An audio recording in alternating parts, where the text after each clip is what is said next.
In her ex-fiancé's mansion, millionaire woman marries man he once insulted. Crowd goes silent.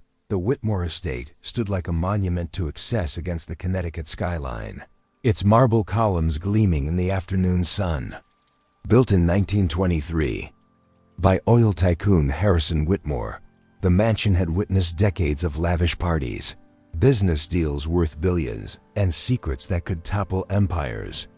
Today, it would witness something unprecedented. Victoria Sterling adjusted her pearl necklace. As her black Tesla pulled through the wrought iron gates she had once dreamed of calling home. The irony wasn't lost on her, returning to this place, not as the broken-hearted woman who had fled 3 years ago, but as the CEO of Sterling Innovations, a tech company now worth over $200 million. The circular driveway was already filling with luxury vehicles. Mercedes, BMWs, and Bentleys lined the pristine pavement like expensive jewelry in a display case. Victoria recognized many of the license plates, old friends, business associates, and society members who had witnessed her public humiliation all those years ago. She stepped out of her car, her red-soled Louboutins clicking against the stone. At 32, Victoria had transformed herself from the naive young woman who once believed in fairy tales into a force of nature in the business world. Her success hadn't come easily. After fleeing Connecticut with nothing but her pride and a business degree, she had worked 18-hour days, survived on instant noodles, and pitched her revolutionary AI software to over 50 investors before finding one who believed in her vision. The mansion's interior hadn't changed. Crystal chandeliers still cast rainbow prisms across the walls, and the same Italian marble floors reflected the faces of arriving guests. But Victoria was no longer the same woman who had once walked these halls planning wedding details with starry eyes. She moved through the crowd with practiced grace, accepting congratulations and air kisses from people who had once pitied her. The whispers followed her like a shadow. Everyone knew why she was here, though none could quite believe it. 3 years ago, Victoria had been engaged to Marcus Whitmore, heir to the family fortune and everything she thought she wanted in a man. Tall, handsome, and charming in public, Marcus had swept her off her feet during her final year at Yale. Their engagement had been the social event of the season, covered by Town & Country magazine and discussed in every country club from Connecticut to the Hamptons. But beneath Marcus's polished exterior lay something rotten. Victoria discovered this too late, on what should have been the happiest day of her life. The memory still burned, standing in her wedding dress in the mansion's east wing, overhearing Marcus in conversation with his groomsmen. She had been looking for him to share a private moment before the ceremony when she heard his voice carry from the study. "Honestly, guys, I'm only marrying her because she's useful. Victoria's smart enough to handle the business side while I enjoy the benefits. She's pretty enough, I suppose, but she's from nowhere. Her father was a mechanic, for God's sake. She should be grateful someone like me would even look at her." His friends had laughed, but one voice had stood out in disagreement. David Chun, Marcus's college roommate and the son of Chinese immigrants who had built a small but successful restaurant chain. David had always been quiet at these gatherings, often overlooked by the others despite his obvious intelligence and kind heart. "That's not right, Marcus. Victoria's brilliant, and she loves you. She deserves better than to be talked about like some kind of trophy." Marcus's response had been swift and cruel. "Oh, please, David. What would you know about women like Victoria? You're a restaurant worker's son who got lucky with a scholarship. Victoria's out of your league, just like everything else in this world. Know your place." The other groomsmen had snickered, but Victoria had heard enough. She had walked away from that conversation, and 20 minutes later, she had walked away from the wedding, the mansion, and the life she thought she wanted. Now 3 years later, she was back. But not for Marcus. Victoria's eyes found David across the crowded ballroom. He stood near the windows overlooking the estate's manicured gardens, looking uncomfortable in his well-tailored suit. Time had been kind to him. At 34, he had grown into his features, and success had given him a confidence that made him stand taller. His restaurant empire had expanded across the East Coast, earning him recognition as one of the most innovative young entrepreneurs in the hospitality industry. More importantly, David had shown Victoria what real love looked like. Not the calculated affection Marcus had offered, but something genuine and transformative. Their paths had crossed again 18 months ago at a tech conference in San Francisco. Victoria had been speaking about AI applications in business, while David was exploring technology solutions for restaurant management.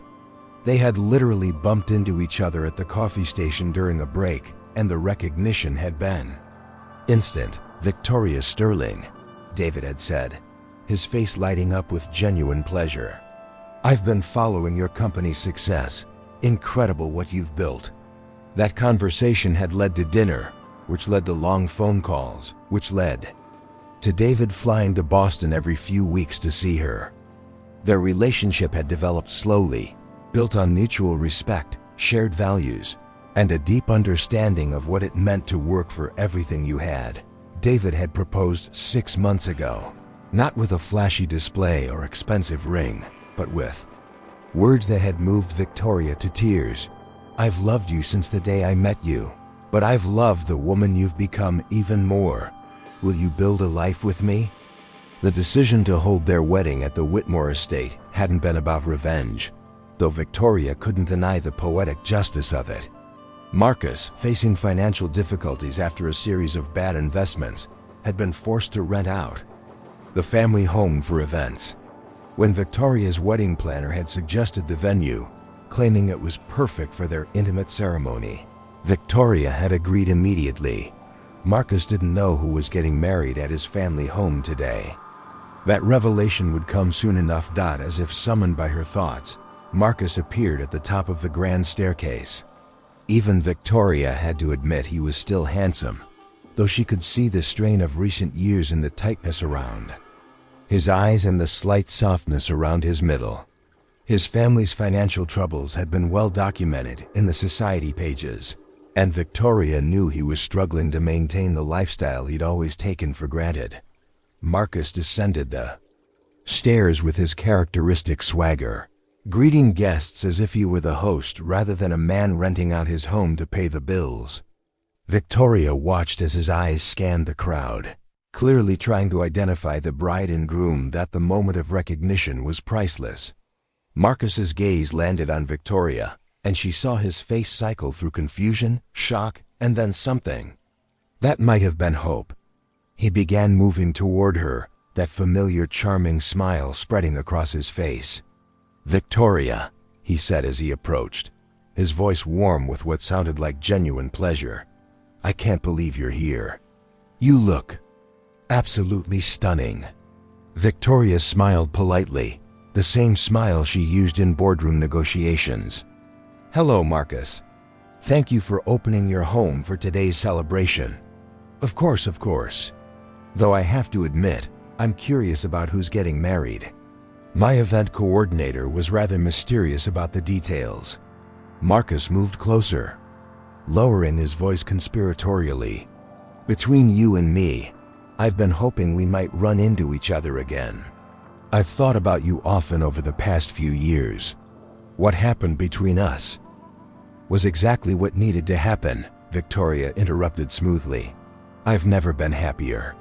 Marcus's smile faltered slightly, but he pressed on. "I've heard about your success, of course. Sterling Innovations is quite impressive. I always knew you had it in you."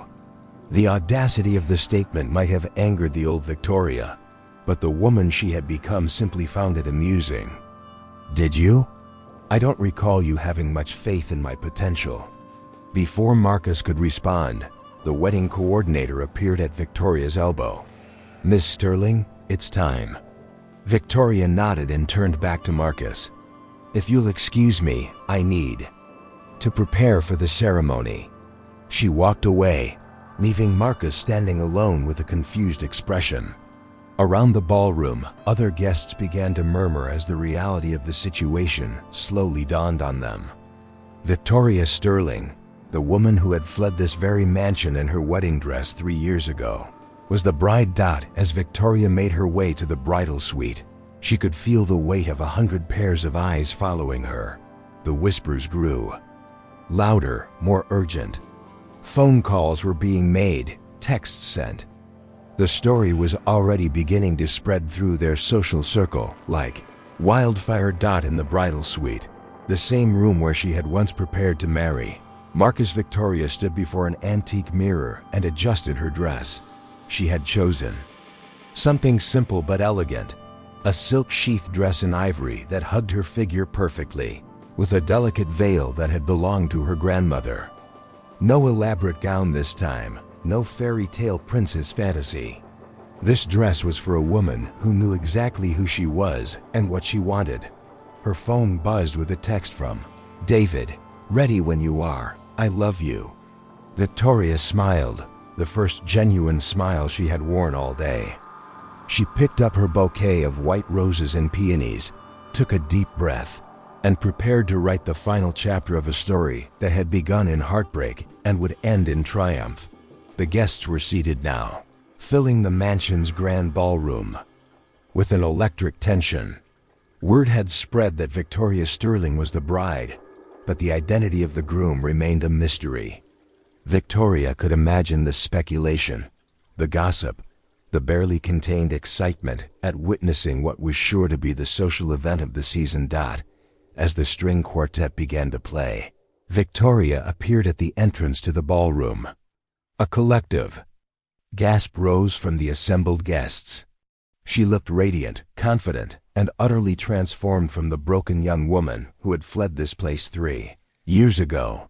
But it was the man waiting for her at the altar who caused the real sensation.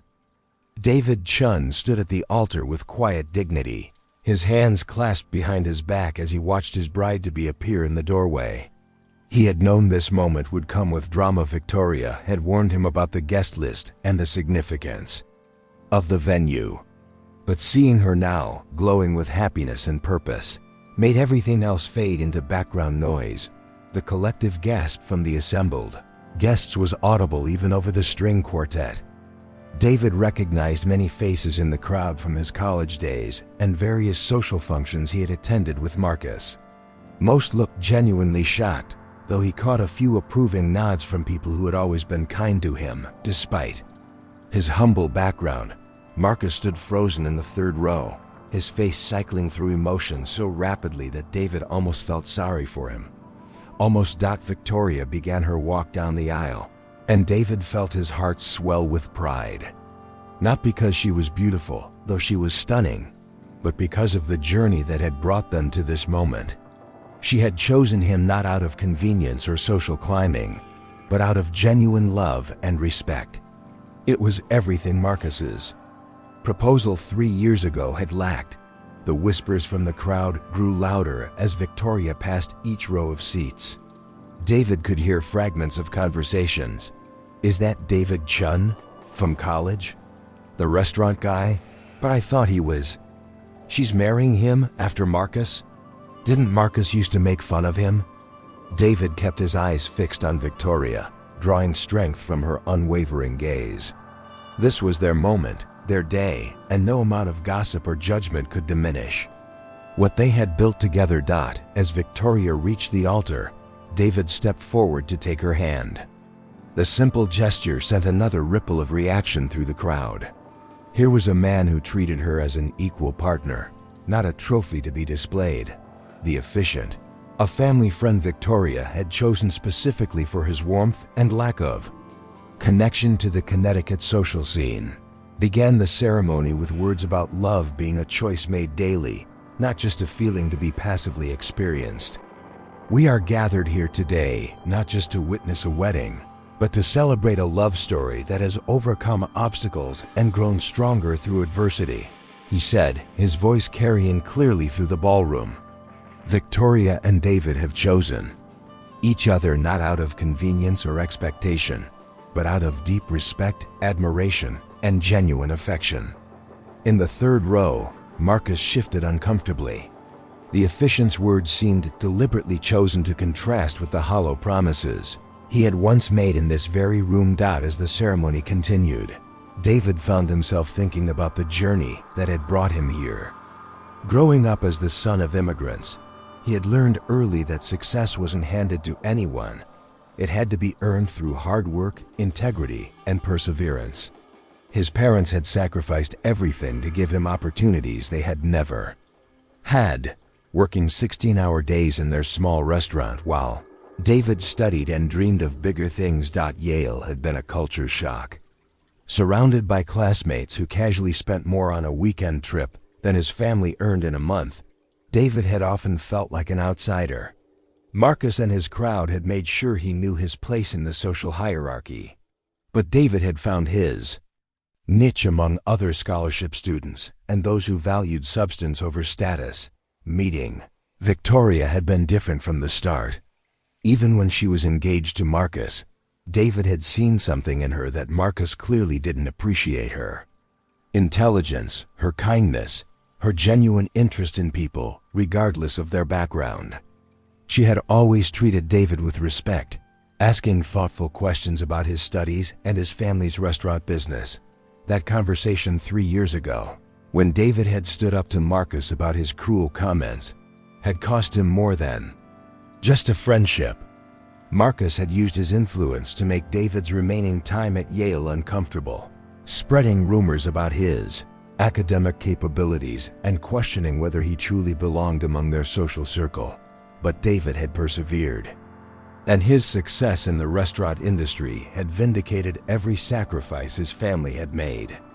His chain of restaurants, Chun's Kitchen, had revolutionized fast casual Asian cuisine on the East Coast, combining his family's traditional recipes with innovative presentation and sustainable practices. Food and Wine magazine had named him one of the 40 under 40 rising stars in hospitality, and his restaurants had earned both critical acclaim and impressive profits. More importantly, his success had attracted Victoria's attention when they reconnected in San Francisco. Not because of his money, but because of his passion for his work and his unwavering integrity. The officiant asked them to turn and face each other for their vows. Victoria went first, her voice clear and strong as she spoke without notes. David, 3 years ago, I thought I knew what love looked like. I believed it was about finding someone who could give me security, status, and a comfortable life. I was wrong. Real love, I learned, is about finding someone who sees your worth even when others don't. Someone who challenges you to be better, supports your dreams even when they seem impossible, and loves you not for what you can give them, but for who you are when everything else is stripped away. Victoria paused, her eyes glistening with unshed tears. You showed me what it means to be truly valued. When I was building my company and working 18-hour days, you brought me dinner and helped me organize my thoughts. When I doubted myself, you reminded me of my strengths. When I succeeded, you celebrated with me not because it benefited you, but because you genuinely wanted me to be happy. In the audience, several guests dabbed at their eyes. Even those who had come expecting drama found themselves moved by the sincerity of Victoria's words. You've taught me that love isn't about finding someone perfect, but about finding someone whose imperfections complement your own. Someone who makes you want to be the best version of yourself, not because they demand it, but because they inspire it. I love you, David Chun, not just for who you are, but for who I become when I'm with you. David's response was equally heartfelt, though his voice carried a slight tremor of emotion. Victoria, when I first met you, I thought you were the most remarkable person I'd ever encountered. You were kind when others were cruel, curious when others were dismissive, and genuine when others were performing. Even when you were engaged to someone else, I couldn't help but admire your intelligence and your heart. He squeezed her hands gently. When we reconnected in San Francisco, I was amazed by what you had accomplished. But what impressed me most wasn't your business success. It was that you had stayed true to the person I remembered. Success hadn't changed your kindness or your values. You still asked about my parents, still remembered small details about conversations we'd had years before, still treated everyone around you with respect regardless of their position or background. David's voice grew stronger as he continued. You've shown me what partnership really means. We've built something together based on mutual respect, shared dreams, and genuine affection. You've never asked me to be anything other than myself, and you've supported my goals as enthusiastically as I support yours.